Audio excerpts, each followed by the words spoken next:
Thank you. So, ask you about credit card debt. A New York Federal Reserve study now shows that Americans' credit card debt reached a record level. It also shows that delinquencies are up with that credit card debt, as well as delinquencies on auto loans. Is the president concerned that we're seeing a crack in the economic foundation because of inflation? So, just two things about that particular report. So the report does not just measure borrowing, it measures credit card balances, including spending that it's paid off every month. So that's important to note. So the president doesn't see weakness then in the overall economy? No, if anything, I just mentioned where we are. If you look at past indicators that I just laid out, whether it's household, whether it's mortgage delinquency, we are at levels that we were pre-pandemic. And so I think that matters. And let's not forget, we were talking about the economy moments ago. A lot of that is because of the work that this president has done on the Social Security stuff as it relates to the debt ceiling. Recently, HHS announced some proposed rates for Medicare Advantage that would result in a $3 billion reduction to the program. I know Becerra pushed back on that characterization, but can you explain how does it square with the president's commitment not to cut Medicare, or are there cost-saving measures in there somehow in the broader program that you wouldn't characterize as a cut if it's a cost-saving measure? I'm not going to go beyond to what the Secretary Becerra said. What he said is basically where the president is. I want to be very careful here. President also lowered the deficit the first 2 years by $1.7 trillion. So all of that is important, that those are not being held hostage by the Republican Party. Is about Rick Scott.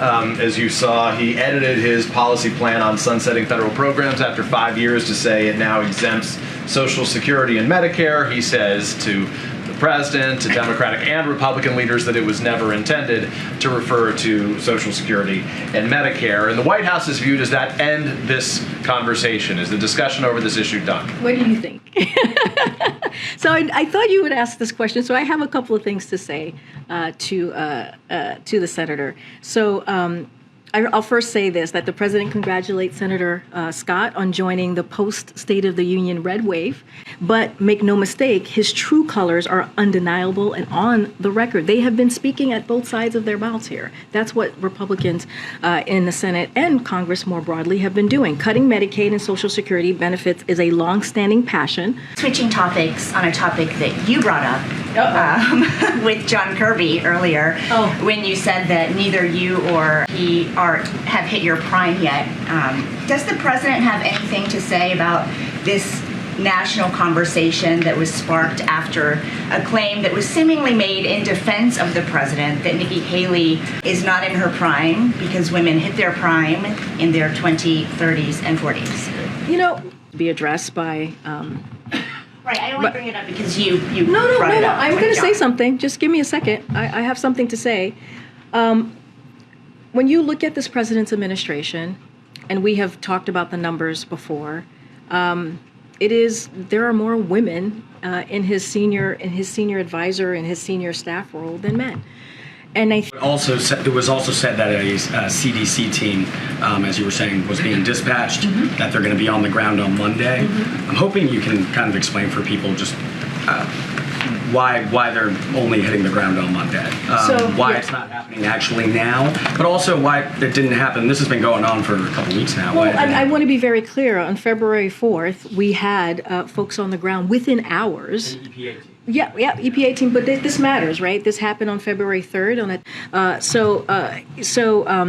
So it is like multiple federal agency. Again, we're on the ground, not just the EPA, within hours. DC and KPAC have endorsed Julie Su to officially become the next labor secretary, in part because, quote, the inclusion of an AANHPI as a cabinet secretary is long overdue. Is she on the president's short list?